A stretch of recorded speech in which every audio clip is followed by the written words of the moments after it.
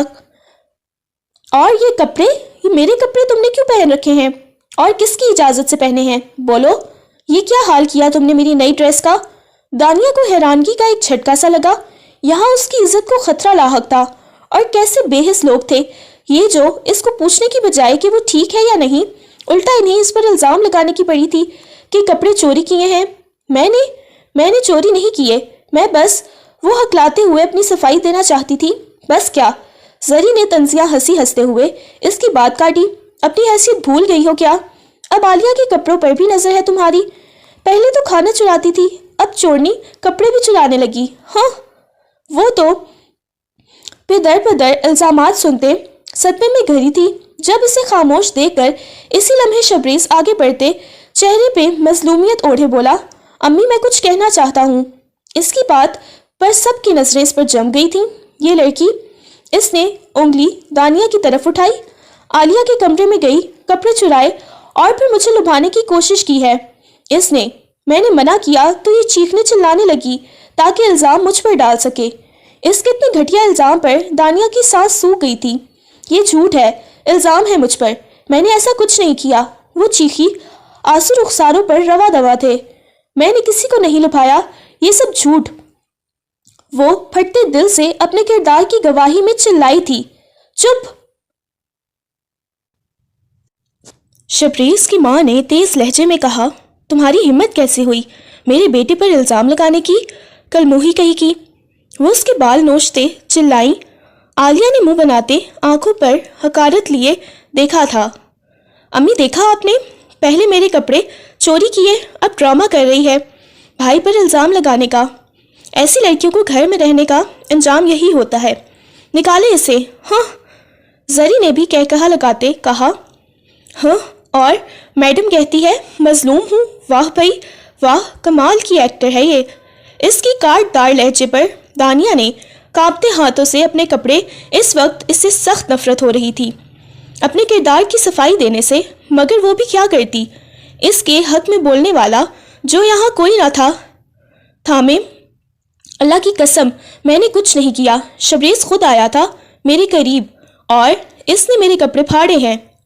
وہ بے بسی سے اس کی طرف دیکھنے لگی۔ تم جانتے ہو سچ کیا ہے؟ کیوں گناہ کے مرتکب ہو رہے ہو؟ اس کی بات پر شبریز نے نظریں چرا لی تھی۔ امی میں کیوں جھوٹ بولوں گا؟ وہ ٹھٹائی سے بولا، یہ تو شروع سے ہی جھوٹی ہے۔ اس کو مسلسل جھوٹ بولتے دیکھ دانیہ کو تاؤ آیا تھا۔